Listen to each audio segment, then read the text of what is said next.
Joe! Oh my God! Hey, Naina. Namaste. Namaste. How are you doing? I'm so good. I'm so happy. Thank you so much for agreeing to come on the podcast. Oh, so glad to be here. It's so My volume's a exciting. little bit quiet. Sorry, I'm just trying to get it Oh, up. that's totally fine. Yeah. Okay. Awesome. Thank you. I'm just so excited to have you on. The first time I saw your account, and I was like, who's this dude? Like, what is he doing? And he was speaking better Hindi than I do. So, oh my God. Oh, thank you very much. Sometimes I Excellent. wonder what I'm doing as well. We all do. I think I do as well. I mean, I'm 46 and apparently I've been doing this stuff for 22 years, but I'm still like, what? I don't know what I'm doing, but we just go with it. Yeah, that's right. And one thing leads to another, doesn't it? And it all turns out very interesting. Yeah, and your life sounds extremely interesting. How did this whole journey start? I mean, I know you worked in Hong Kong. I know you've lived in Mm. Rajasthan. Now you're back in Sydney, aren't you? Yeah, that's right. That's right. So a lot of the things I'm talking about on Instagram are, quite a long time ago. I think that's normal, right? Because I'm the same age as you for a few more days. I could have I've got a birthday at the end of next week. And I think at our age, often you do think back to like things that happened when you were a bit younger, when you were maybe a little bit more adventurous and it was easier to travel and do different things. Sure. But yeah, I left. I grew up in Sydney, and then I left Sydney when I was 18. I did a gap year after I finished school, and I had a friend who was working in Hong Kong for an NGO, and Hong Kong's is a place that really consumes stuff quickly, right? There's a lot of there's a lot of youth stuff. There's not really a market for secondhand things so much there. So it was an NGO that took goods from Hong Kong and then shipped them to other organizations around the world. Um, Oh, like, fascinating. Okay. yeah, so smaller grassroots charity organizations. So I left Sydney to do that. That was my big adventure. And I thought Wow. I'm going to go to live in China and learn Chinese. And this is all very exciting. And it just happened there that I ran into a lot of Indian friends and started picking up a little bit of Hindi from them. I Oh, realized wow. that even when people from India, Pakistan, Nepal, Bangladesh, different countries are together, they still tend to speak in Hindi as well. Yes. So I realized that would be a great thing to learn, came back to Sydney, started studying Hindi, and then it kind of took off Wait, from you there. started studying Hindi back in Sydney? Yeah, that's Oh, right. really? So I don't know if it's still available, but at that time you could do a major in Hindi and Urdu at Sydney University. Um, Whoa. I think it may have finished now. I'm not sure. And even the classes that we took, because we were such a small class in Sydney, so at a stage, even our classes started to be done by distance with the lecturer in ANU in Canberra, which was Oh, like at that time, that wasn't like doing video conferencing in 1999 was something quite incredible. it So is. Wow. there was a special room in the university that we used to go into because, like, of course, you couldn't do a video conference just anywhere. There was one video conferencing room in the university, and you had to go and be present in that special room, and that's how you connected up to the teacher. Wow. That's Mm, incredible. Like I mm. 1999, I mean, we had computers in school, but it was very Yeah, basic stuff like DOS and I mean, we knew what a floppy disk looked like, but I don't think anybody mentioned something like video conferencing in those days because mm. I don't think it existed in India. In fact, even with my social media journey, I actually started a blog only in 2003, 2004 because even it was just taking Yeah, off in India. So you guys had video conferencing in yeah. 99. That's I awesome. Okay. I don't think it was many places in Australia either at that time, and it was Sure. such a huge novelty. So we used to find it so exciting. We would do things like, the lecturer would turn around to write on the whiteboard, and then one of us would, like, put our head under the table just because we thought it was so funny, and then he'd turn around and there'd been four people there before, and then there were three people when he looked back, and it was all like it was all a big novelty to us. It was it was a lot of fun. Wow.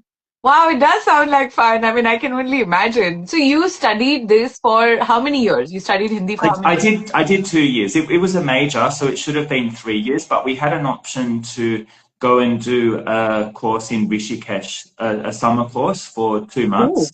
Ooh, okay. And if you took the summer course in Rishikesh, I think that gave you a year of credit. So this intensive course in Rishikesh. And there was a lecturer from ANU who lived between India and Australia. So Oh, he wow. ran the course in Rishikesh. And that I think that was the time that, of course, I really got comfortable, because when you're living in a place and then you're So you speaking the went to language. Rishikesh? You did the whole thing at Rishikesh as well. Yeah, that's right. So I did a year of study in Sydney, then did that 2 months intensive in Rishikesh, and then came back to Sydney for the last year.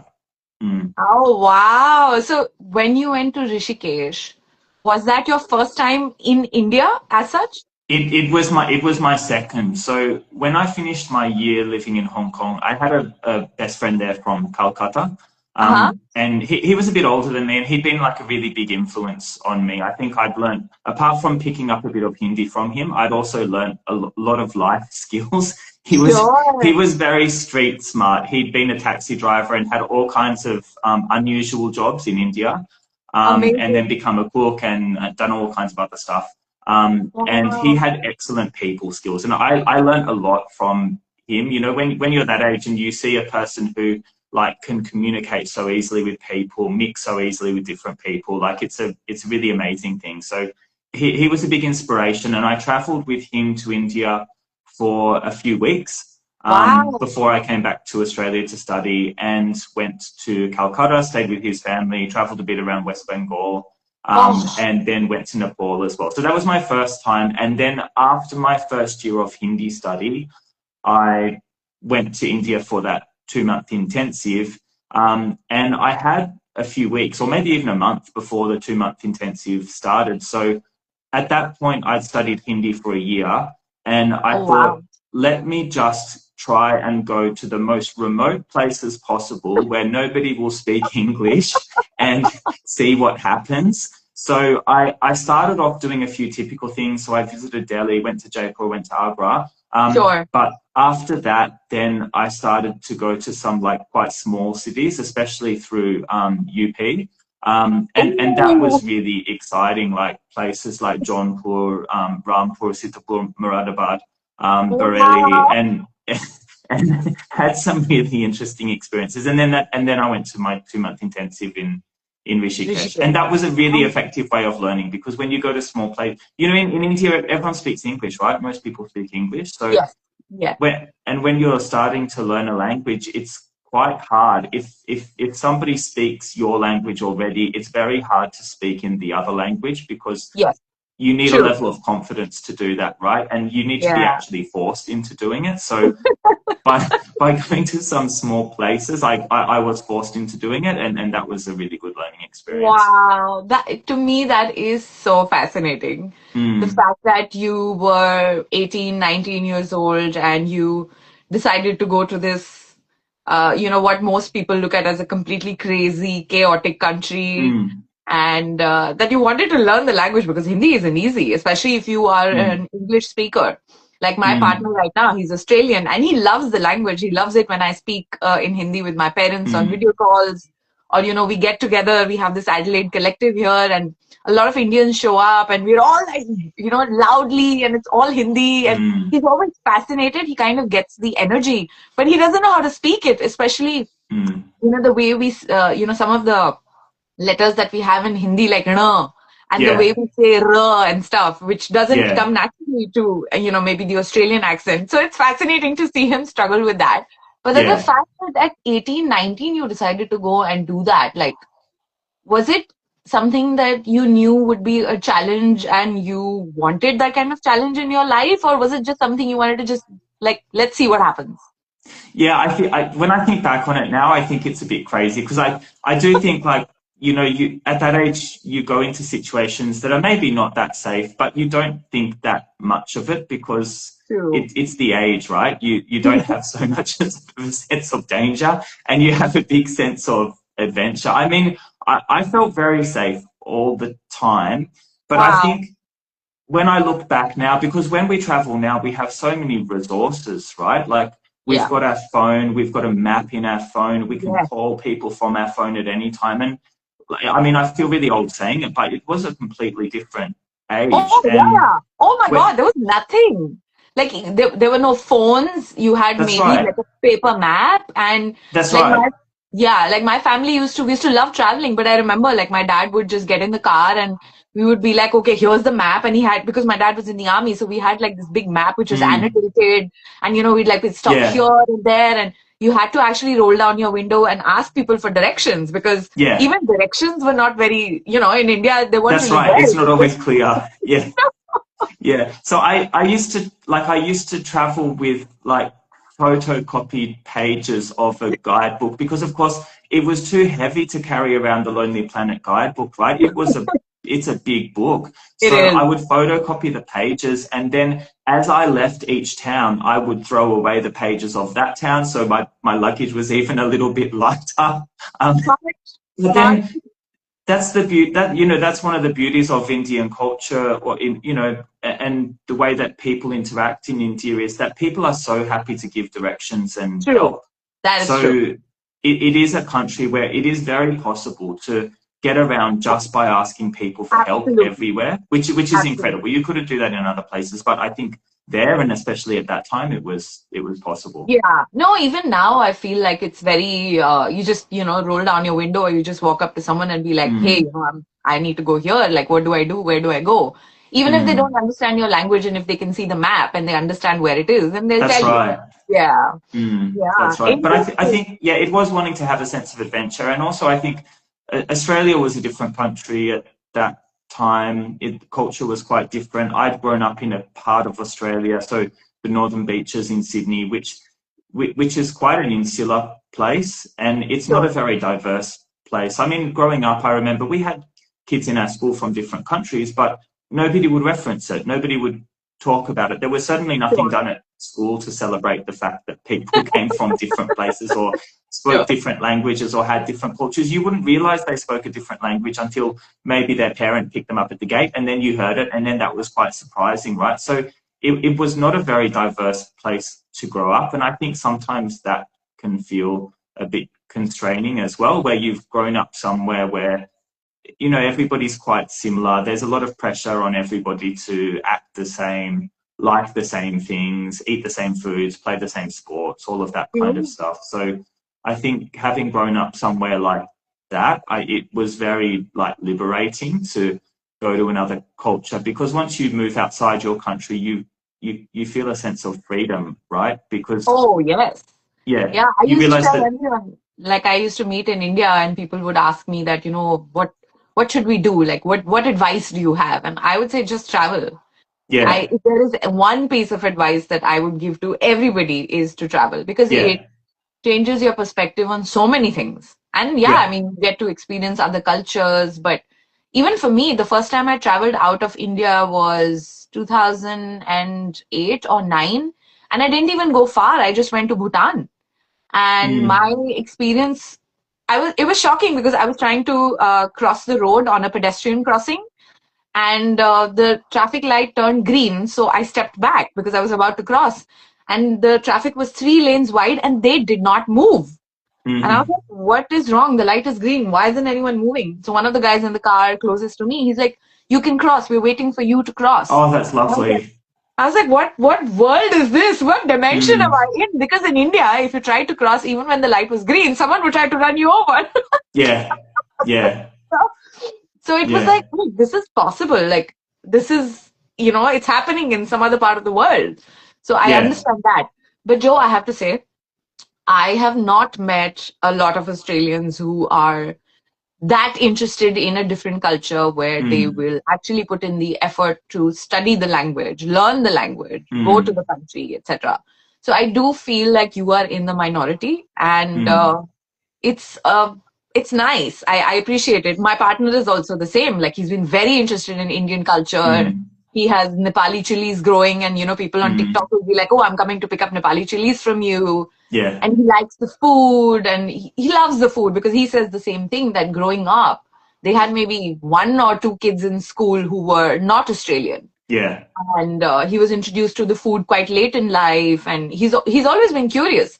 But I do find that your case, for example, is quite rare. I haven't met a lot of Australians who are genuinely doing and stuff or putting in the effort to get to know another culture better.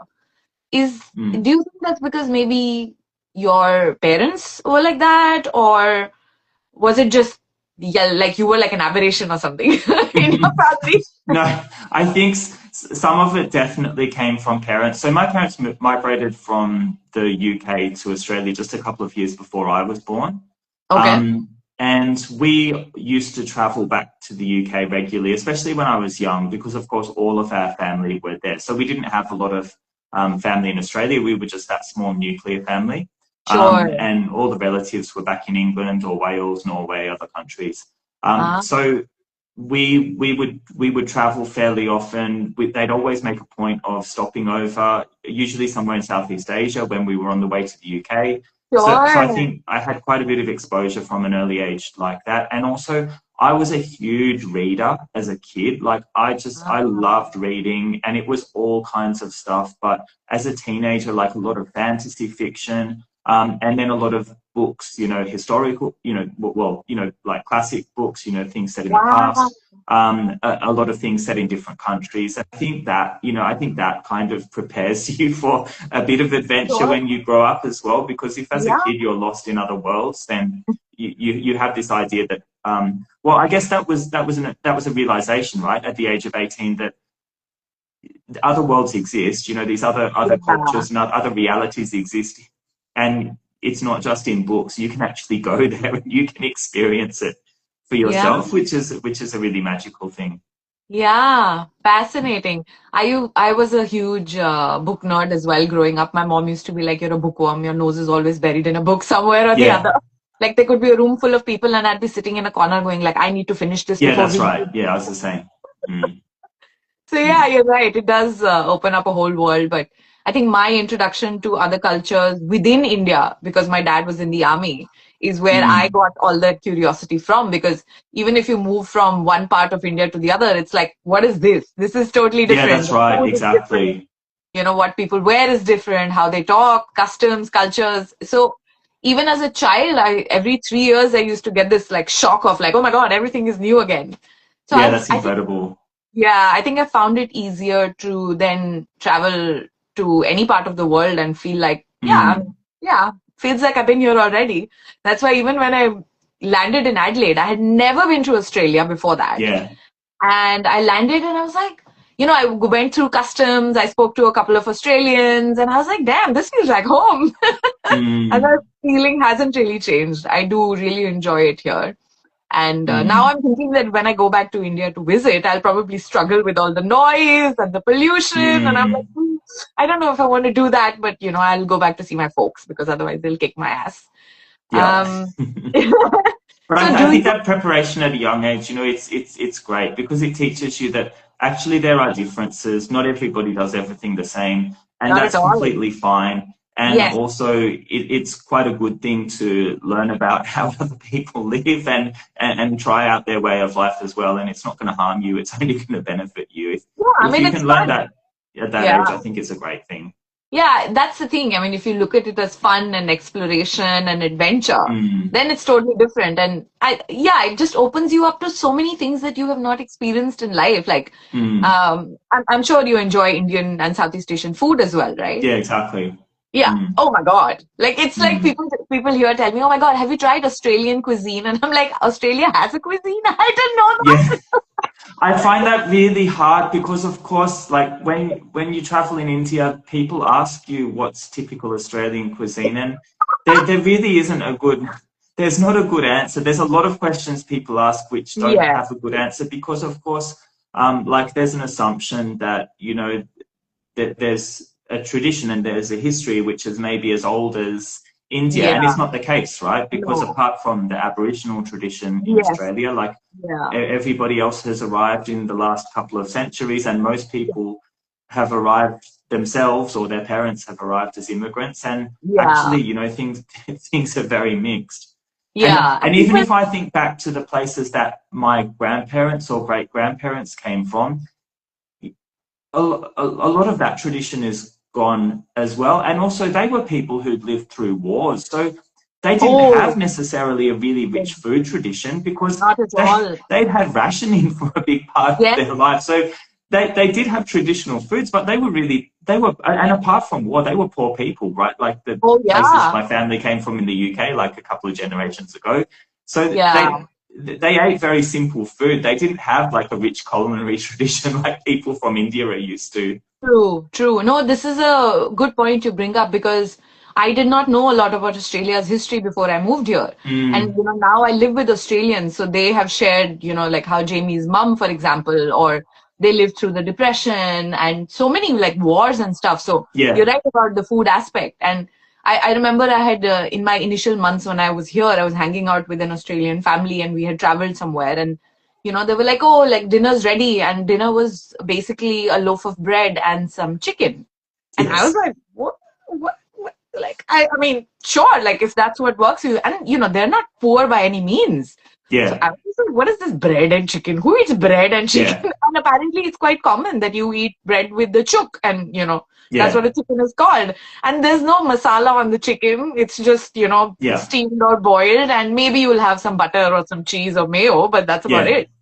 But yeah, I mean, my partner's mother, she also laughs and she's like, yeah, we are having mashed potatoes. And she's like, it doesn't have yeah, masala.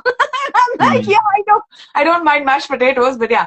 But she's very sweet. So it took her a while to kind of adjust to my cooking because when I yeah, cook, I've got ghee and I've got like onions and tomatoes and this mm, turmeric and the whole house. And she's like, can you please close my bedroom door because that smell is a bit too much for me. And I yeah. was like, oh my God. And It's I can very remember, different. Yeah, yeah, and and I I can, think when there's been that tradition in the family of maybe not having much or maybe having rationing, it actually takes a few generations for that to disappear. So I can see it now with my brothers and sisters kids, like that they don't actually they're happy to have like quite a like a lavish life with lots of exotic things. That's the norm for them. But for me, it was wow. something that I discovered later because those those traditions of like simple meals, finishing all of your food, don't leave anything on the plate. That was very strong, and I think it lasted a couple of generations. It's only now disappearing. Sure. But I grew up with that as well with my parents. They were like, Mm, if you put it on your plate, you better eat it. mm, It was the same in India. I mean, one other thing that I've noticed is I remember we chatted about compost bins and stuff. And I think that's also quite common in Indian kitchens because we try to use everything. Like nothing should actually go in the bin as much as possible. yes. So that was something that I saw here as well. And I was like, oh, that's cool. That's nice. So I do feel that there are some similarities, obviously, but Mm, I also feel that it's quite commendable that, someone like you or someone who's actually interested in different cultures. Like, so do you actually speak fluent Hindi now? Like, you can do that, or do you still need to kind of yeah. read off? Yeah. Oh, wow. Okay. So when I make reels, I prepare everything. I prepare everything, and Oh, people think they've discovered a secret, right? People go on Instagram and then they they zoom in on your eyes and take screenshots, and they see is there a reflection in your eyes, and then somebody will comment to say you're reading everything. Yeah, of course I'm reading everything because I'm speaking about a topic which is complex and I'm talking for a minute non-stop, and this is not my first language. And even if I was speaking in English, that's just how I am, right? I'm not that sure. great at spontaneous stuff. Sure. I'm lucky today. I've got you to bounce off. That's really helping. But I wouldn't be able to speak even for English in a minute without hesitations or without Wow. getting stuck. Wow. So Yeah. I prepare everything in like in a script, and then usually read from Sure. the script unless it's something quite short. But Sure. I'm fine with Hindi conversation. My husband is Indian, but from Assam, so Oh, wow. we speak Hindi sometimes at home, or actually we speak it really frequently, but just bits and pieces because, of course, his English is really good, and then Hindi is not his first language. So, Sure. It um, is. Yeah. That's what I was going to say. mm, So have you mm. learned some Assamese yet? A little bit. I started to take classes in COVID. I thought it would be a really nice thing to do, to take some virtual classes. And I had a teacher, but she seemed to get bored after a little while. So, That's so funny. and and then I stopped, and I really should pick up again. But I can understand quite a bit because, of course, I hear him speaking all the time. His family are on video calls for like half an hour a day, and I chat to them. If I Yeah. speak to his mum, we usually speak in Hindi, but I'll try and use some Assamese as well. But Oh, it's lucky, it's similar enough that it is. you can Yeah. pick up quite a bit just from listening. Ah, no, but I think you have an ear for it, which is why you can pick up. But Mm, trust me, most people can't. Even I would struggle. Like, even though I'm from India and I speak Hindi and I have heard Assamese more than probably, someone in Australia has, but mm, I feel that you have that knack of picking up on languages, which is why mm. you are saying that, it's easy to pick up. It's not, not Yeah, for most of us.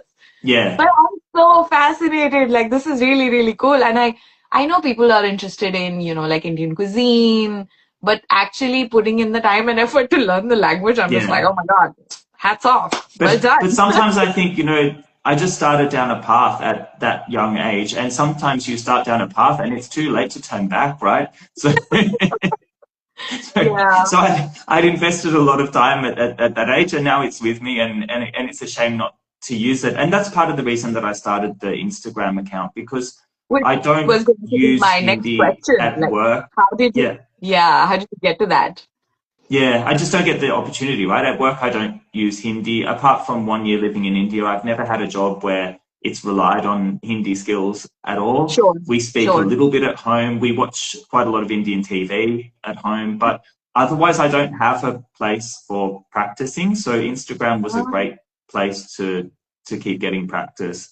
amazing, amazing. So, but what motivated you to start it? I think when I finished school, sorry, the Instagram or Hindi, Yes. the Instagram. Yeah, yeah, the Instagram. Yes, yes. Yeah. So it was two different things. It was wanting to get Hindi practice and realizing that this might be a great way to do it and just keep skills active. And that's been really successful, because more than that, I think I've improved my Hindi's improved over the Sure, last kind of 9 months, because sure, it's very hard when you reach a certain level in the language. It's hard to pick up new vocabulary, and unless you sure. really force yourself, right? So this forces me to pick up new vocabulary, because I'm trying to speak about different topics, and every reel, like there's at least 2 or 3 words that I didn't know before that I try to work Sure. in. Sometimes they're quite weird words that nobody else uses either, but I've got subtitles, which is helpful.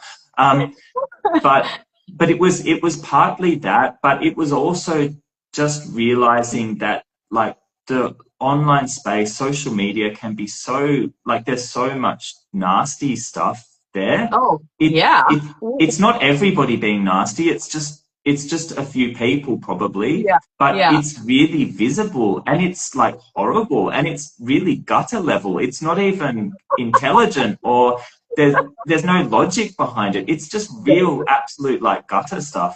yeah. So I thought, well, let me try. I might have a platform. So if I get a platform, if people are interested to view, then maybe at least, I can't.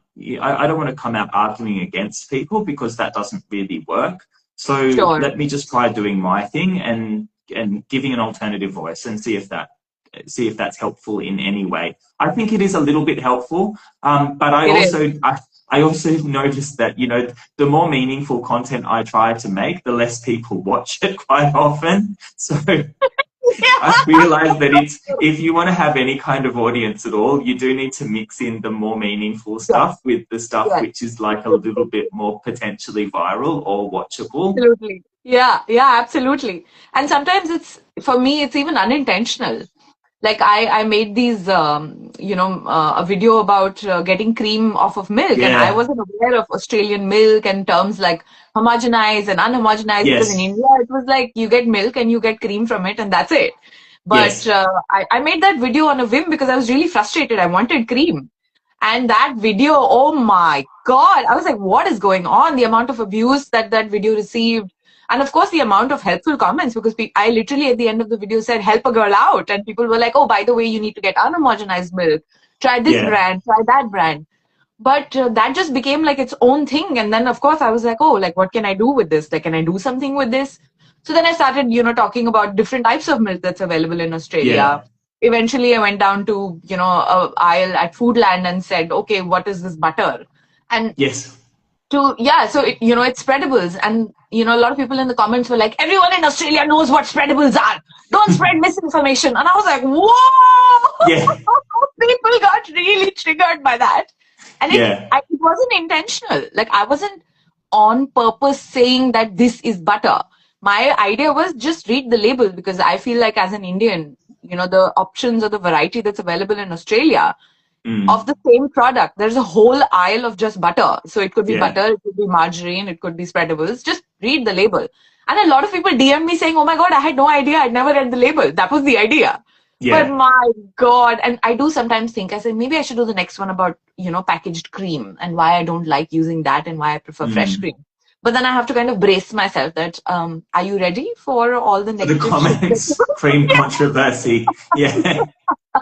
Yeah, that's right. So, Oh. like, my first reel that got quite a bit of traction was me cooking poa, and Yeah, I remember that. so there was a lot of positive feedback on that. But I had the same experience as you. I mean, firstly, it's engaging. When you talk about food, it's naturally engaging. So people really Everyone enjoy loves it because it. we all eat, we all get attached to particular foods. But I think also on social media, to connect, people need to kind of understand what your content is about, like within the first 2 seconds of seeing it, right? And so if it's cooking content, they understand what it's about. So I think that works quite well. I do want to make more kitchen type content, but my kitchen is tiny and very dark. So my intention is to try and borrow my parents' kitchen, because my kitchen was really not working very well for content creation. But I had the same experience where there was a lot of positive commentary, but people like absolutely scrutinized the cooking methods. And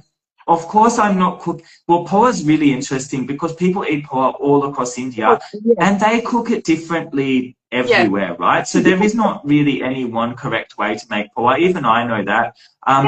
And the way that I've made it is how I learned to make it from my cook when I was living in Rajasthan. He was from Bihar, so a lot of things I learned from him, I don't know where they came from. Like the same with a lot of vocabulary, because he was from Bihar, but he'd also lived in Punjab, and then he'd lived in Rajasthan. And so I'd learn words from him, but he wouldn't be able to tell me, is this Hindi? Is this Bhojpuri? Is it Punjabi? What is it? All he knew was that like he used the word and he could tell me what it meant. And the same with the cooking. So he was a great cook, but I didn't know, like, if I'm learning something from him, is it Bihari food or is it Rajasthani food? What is it?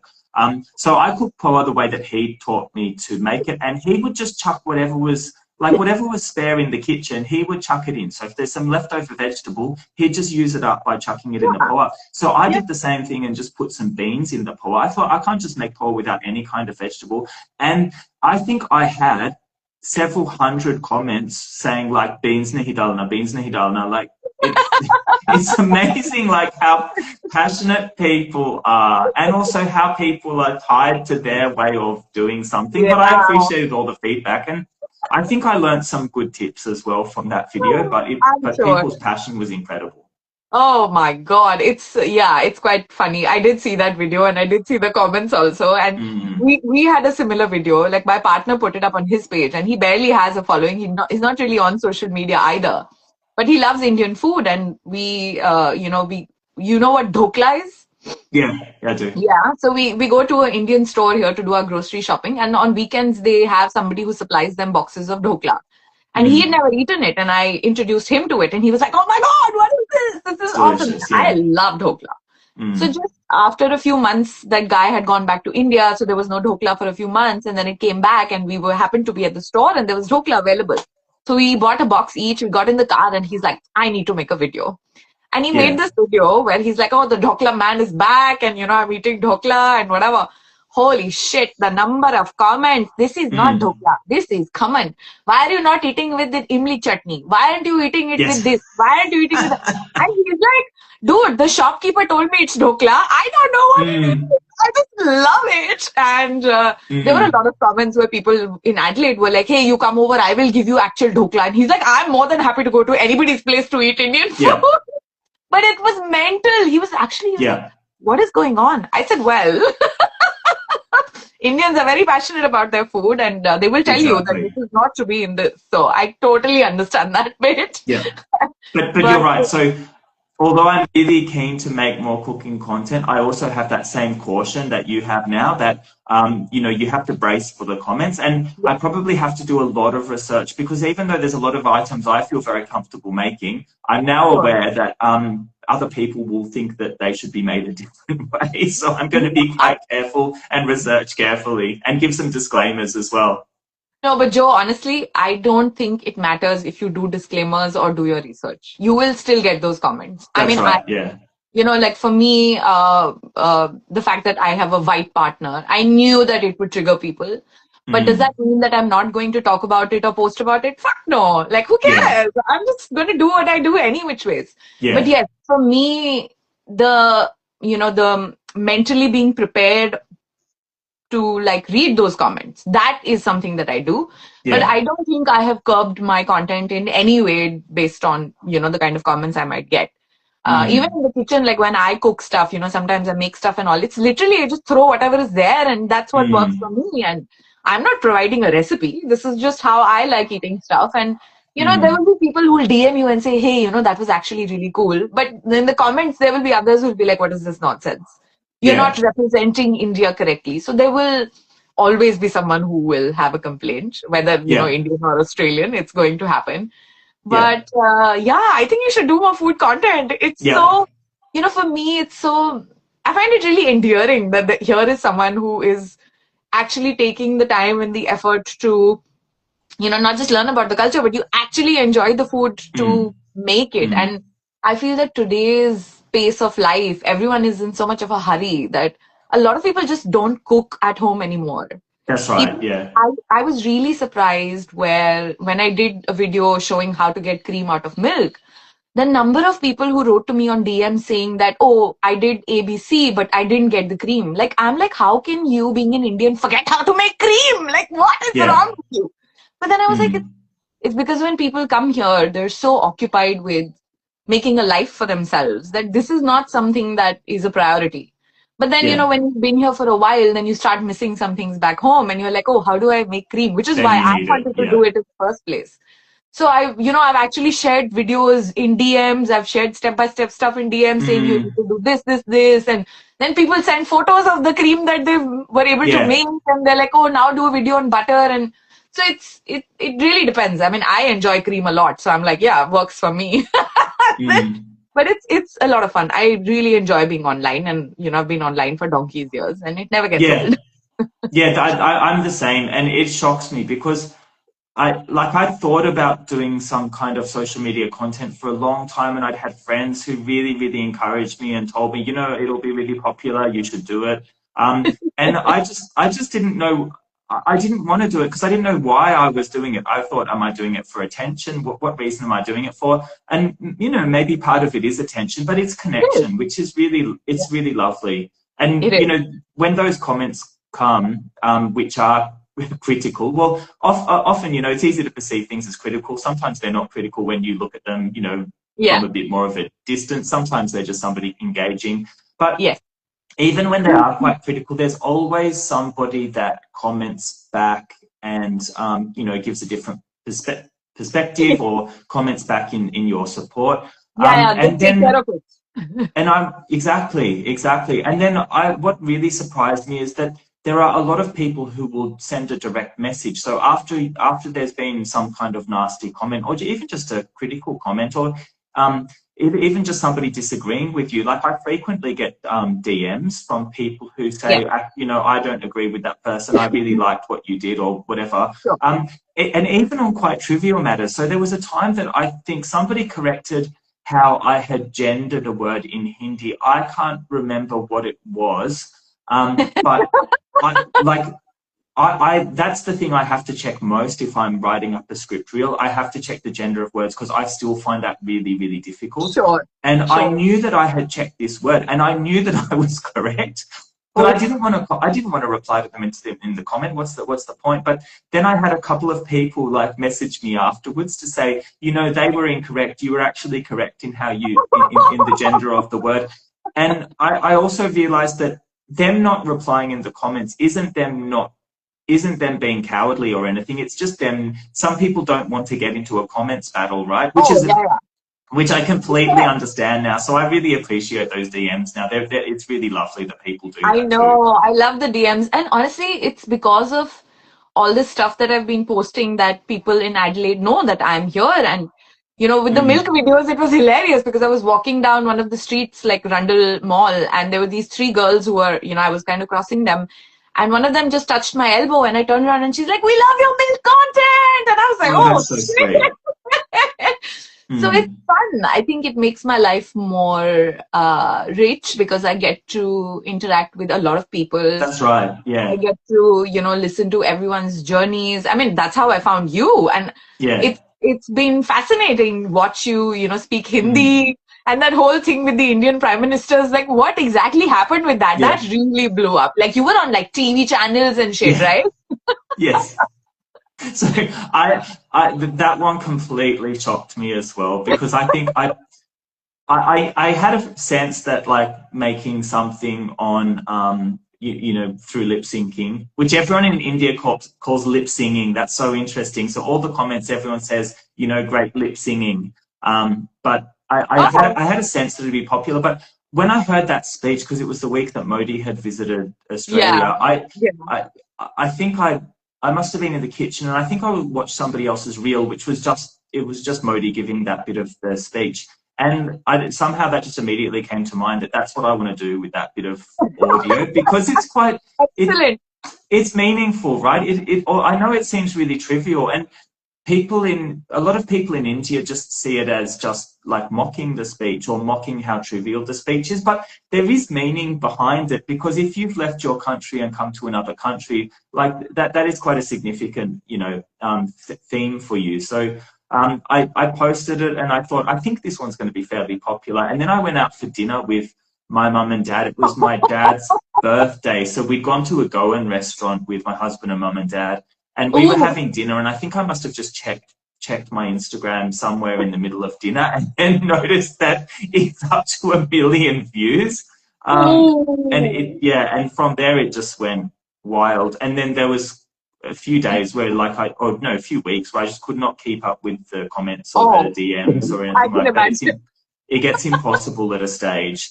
And then the media thing started happening, and then you see people resharing, which is lovely, but also you see people like trying to make a direct copy of your video too. So they've just acted it out themselves to see if they go viral as well.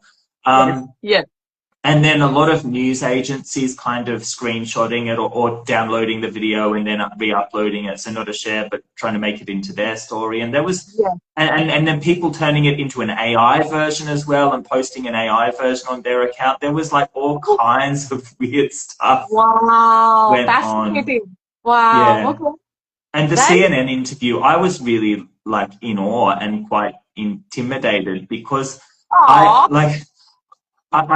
we watch a lot of like Indian serials, and in a lot of those like modern Indian serials, there's very often like, you know, those really strong female journalist type characters. And so getting interviewed, and so I'm already in awe of that type of personality. And so then getting interviewed by someone who's quite a famous journalist was like quite intimidating and quite overwhelming. And also that interview, like there was like zero preparation. Like they just called, and then there was no briefing of like, this is what we're going to ask about or anything like that. There was, so they called, and then like I was on camera, and then suddenly the interviewer was like shouting, you know, lights, this, and like and telling people to change the camera angle and stuff. And then she just like started firing into questions, and it Ooh. was a weird experience. Wow. Wow, that is, but I'm not surprised. I mean, usually yeah, like, for people like you and me, they're like, yeah, just get them on. Let's do this Oh, that's feature. right. That's right. There's no Yeah. preparation for that. I mean, No. I haven't been on CNN, but I've been on a few Indian news channels when I was there back in Yeah. India. And my experience was the same. It was just like, there you are. These are the questions. Get it, get out. Like, That's right. That's right. And I felt like, well, if you'd actually like told me what you were going to ask, I'm speaking in my second language here, right? Like if you told me what you're going to ask, I might have been able to give a little bit of a better answer. It's not very easy in a second language to to answer like, unprepared questions yeah, when you're already in absolutely. a high Absolutely. pressure situation. But it was really exciting. But what was really touching was that there was a lot of like, well, not a lot, there were several like smaller news organizations who reached out, and types of organizations I didn't even imagine exist, like small newspapers, and really like feel good, and people trying to make positive, Yeah. positive news. Small organizations that took time to like would ask me some questions, and then took time to write a very thoughtful, like printed Oh, story. That was really, really touching. yeah. Um, and, and, Oh, I'm and, so and I glad you had enjoyed this those experience. stories a lot better because like, obviously, like they'd managed to get better responses out of Yes, me as well. yes, But yes. I mean, it's exciting, but I think if that doesn't happen again for a while, I'll also be quite happy because it's hard to like manage something like that I feel you. happening. I totally feel you. Yeah. I mean, Mm, I haven't had any videos with a million views, but I've had like 700,000, 600,000 happen a couple of times. And the mm, first time it happened, I could not keep up with the hate. So I yeah, basically just archived the video. I was like, oh my God, I don't want to wake up yeah, every day and put myself through this. But I'm in a much, better place in that sense now where I'm just like, because I feel like I was a lot defensive as well. yeah, So when I see a comment that I perceive as negative or critical, I get yeah. defensive and I'm like, oh my God, whatever. But now I'm at a place where I'm like, this comment has nothing to do with me. That's So that right. Yeah, put me in a spot where I'm just like, cool, thank you for engaging. And that's it. Thank you for sharing yeah, your opinion. And that's about it. Which is what has also encouraged me to talk about topics that I probably never would have touched yeah, even 2 years ago. Talking about politics in Australia, for example. I'm yeah, not Australian. I don't really know about politics in Australia, but yeah. I'm like, I'm a person. I can talk about anything I want. That's right. And you live here and you're affected by it. So Yeah. why not? So yeah, why Exactly. not? So my whole internal framework has also changed, which I Mm, feel puts me in a position where I'm not perturbed by stuff like this mm, anymore. So yeah, the comments can be whatever. The only time I will delete a comment is when people get abusive. And especially yeah, if there's someone else in the video and they're directing it to them, that's right. then I will Yeah, absolutely delete it and I will block them. And I've had a couple of times where someone has taken the time to go to 50 of my videos and leave disgusting comments on all 50 of them. So then yeah, it's like, oh man, come on, no. that's right. How much Yeah, time that's do you right. have? Yeah, But that's right. But I love the I, online. yeah, but I feel like I get off like very, very lightly because like you've probably seen my comments, they are so overwhelmingly positive. Yeah, And I very nice. think, partly that's just Indian culture. Partly it's probably because I'm trying to be very safe with the content. But even when I'm being safe, it's not. Oh, it doesn't always look like that to other people. Oh, But I sure. think when I see some of the comments that come on like content creators in Australia, like they can be a lot rougher. See. And then there's a couple of times that I've commented on like a post from somebody who's creating in Australia, and then the replies that come on and I thought I'd said something quite inoffensive, and then the replies that come on my comment can be even quite tough, and that makes me think, oh, I'm so glad for my audience, because they're Yeah. actually it's a Oh, very yeah. loving, appreciative bunch. And there Absolutely. are even darker corners of the internet that I'm not really touching on, and I'm very happy about that. Yes. Yeah. I have some wonderful people that follow my account and There's this lady in Perth, Madhu, shout out to Madhu. She leaves such beautiful, Yeah, long, insightful, mindful comments. Like, I yeah, almost look forward to reading her comments because that's they're so right. Yeah, effective, you know. She's been in Australia for, I think, more than 30 years, and she's from India. She's raised her yeah, family here, and she's much older than I am. So, you know, she has more experience in that sense. So, yeah, and we don't agree with everything. Like, you know, I very often I write that, oh, you know, I don't agree with you on this, but these are the other things. yeah. And I love that. I Yes, absolutely exactly. love that. Yeah, Yeah. no, it's really touching. I've got a few people who are the same, and whatever I post, like they'll put something thoughtful, and it's really considered, and Yeah. it's really really beautiful. There's a person who I really appreciate. I think he's in Shillong or somewhere else in Meghalaya, and will now put an AI photo of me in most of my reels in the comments, like he's created it in AI based on whatever the content of the reel is, So which is really, cute. really sweet as well. Yeah, it Um, is. but I think I'm really, really lucky. Like it's very rare that I get other types of comments. And like you say, you just have to realize that it's not about you. This Yeah. person has somehow searched out places for them to get their agenda across. Like you didn't go looking for them. Like they've come looking for you, Yeah. and they've got an agenda. They've got an agenda they're trying to get across, and not much is going to stop them from Yeah. doing Yeah. that. Like I, I had a couple recently that just made me think like you have no sense of reality. Like somebody was trying to convince me about that Britain was being ruined, because of course I lived there for like 19 years, and that if I don't agree that Britain is being ruined by a certain type of immigrant, that I'm like an ostrich with my head in the sand. And I thought, Sure. like, I'm not sure where you are, but I don't think you're in Britain. Like I've lived there like for 19 years in various like communities which were Yeah. majority immigrant, doing work which is with immigrant communities. Like I have an opinion based on all of that experience. Yeah. That is not an ostrich putting its head in the sand. Yeah. It's just That is somebody who's got lived experience and is exactly. make I has run into opinions based on that. Yeah.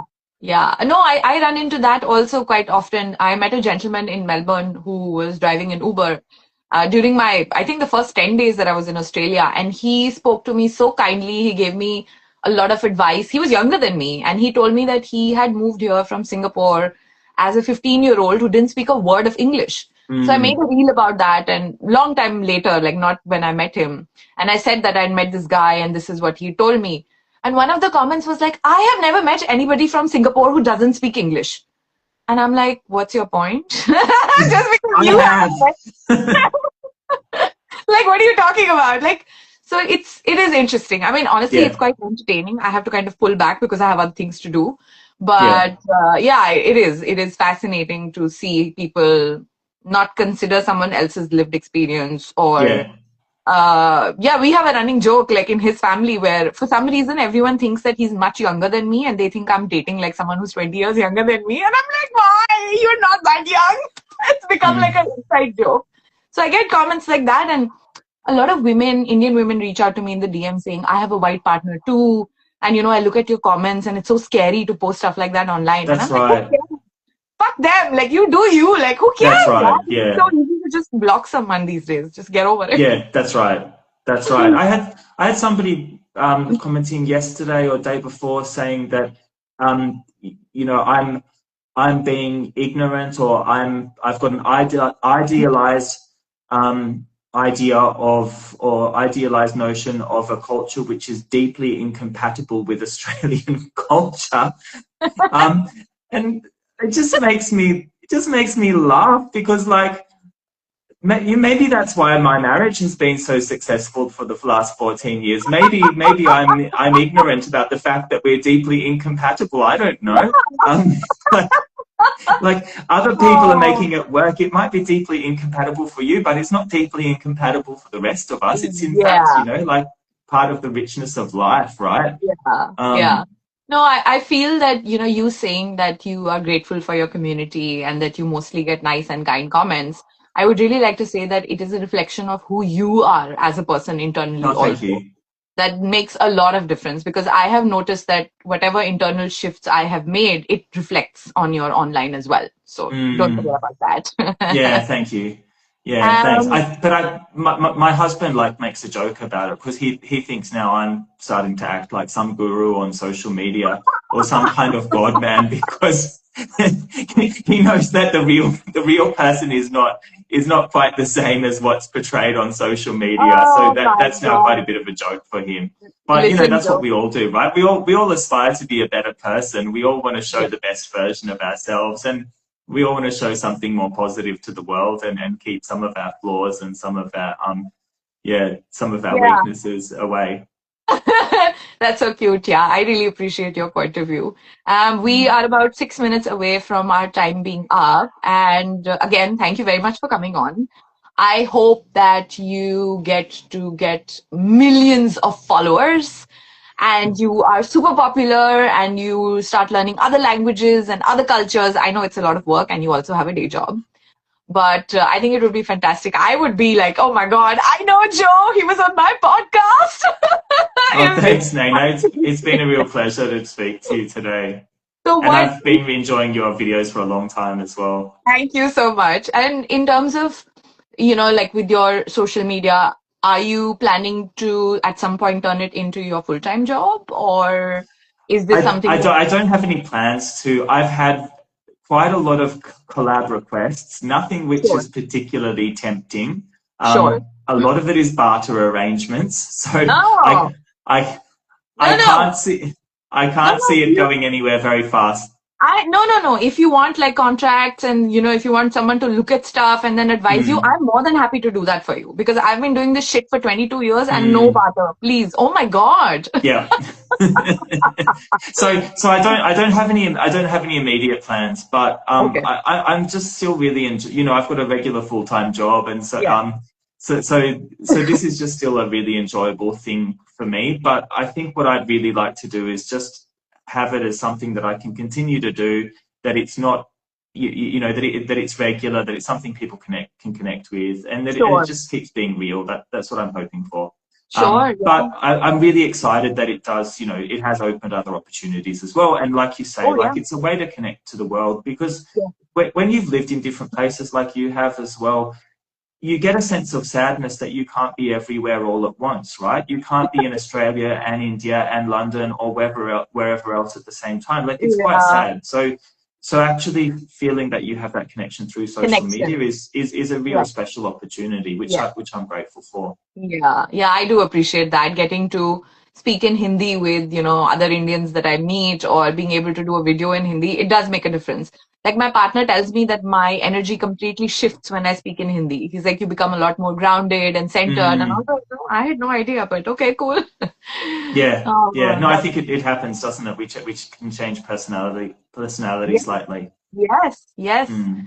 Cool. This has been brilliant. Honestly, for me, having the podcast, it's like, who do I want to really talk to next? It's like, oh my God, please, please come on my podcast. I was so happy when you said yes, because otherwise it's so difficult. Like, how are we going to meet? You're in Sydney, That's I'm in right. Adelaide. Just Yeah, getting to sit and have a chat with someone and then even getting to share that conversation with everyone else. I think this is epic. Thank you very much. yeah. Nina, thank you. I've really enjoyed it.